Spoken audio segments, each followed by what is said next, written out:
Bien bonjour, c'est config@33. Je vais vous présenter dans cette vidéo comment mettre à jour le firmware d'un SSD Crucial. Pour ce faire, vous aurez besoin du logiciel Crucial Storage Executive. Je vous mettrai un lien de téléchargement dans la description.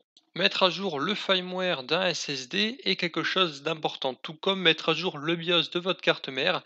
Ce sont des correctifs micro-logiciels qui sont là pour apporter du plus, c'est-à-dire corriger des problèmes d'instabilité ou de compatibilité matérielle. Un seul impératif est d'effectuer une sauvegarde de toutes les données contenues sur votre SSD avant d'effectuer la mise à jour du firmware, car en cas de plantage lors de la mise à jour ou en cas de coupure de courant tout simplement, eh bien vous perdrez irrémédiablement toutes vos données présentes sur votre SSD. Crucial est une très bonne marque tout simplement parce que derrière Crucial, il y a Micron. Micron, c'est des gens qui font tout constructeur, c'est-à-dire qu'ils ont leur propre techno, leur propre contrôleur, c'est-à-dire que quand ils font un SSD, ils le gèrent de A à Z. L'avantage aussi, c'est que quand ils sortent des mises à jour de firmware, vous pouvez être sûr à 100% que derrière, ça n'engendrera pas de problème.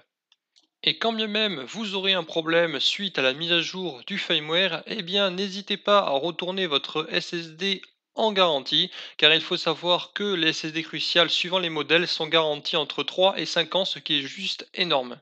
Maintenant que vous êtes bien au courant des risques que vous encourez, eh bien passons à la pratique, c'est parti.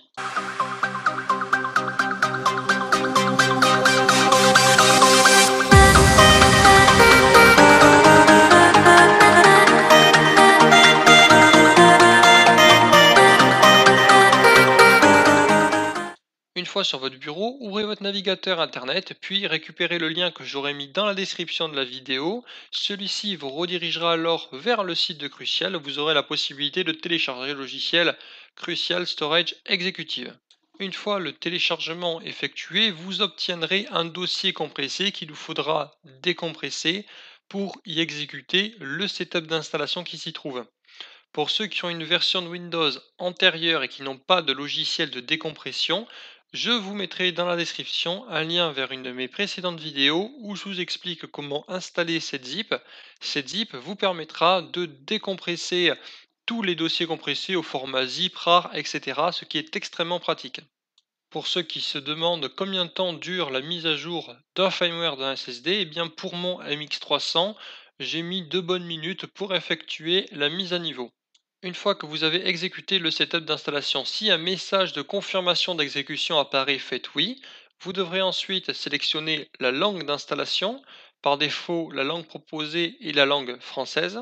Faites ensuite suivant, puis acceptez les termes du contrat et d'utilisation. Laissez l'emplacement d'installation par défaut, puis cochez la case créer un raccourci sur le bureau. Faites ensuite suivant. L'installation peut prendre en moyenne de 3 à 5 minutes.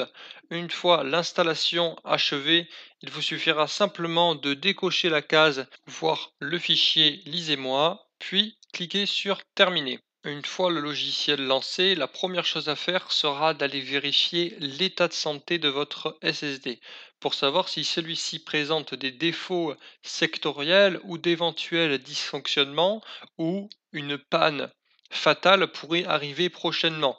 Eh bien, dans les attributs Smart, vous trouverez toutes les infos concernant l'état de santé de votre SSD avec la plus grande des exactitudes, car il s'agit bien entendu du logiciel du constructeur. Du coup, c'est le logiciel le plus fiable qui existe pour diagnostiquer votre SSD.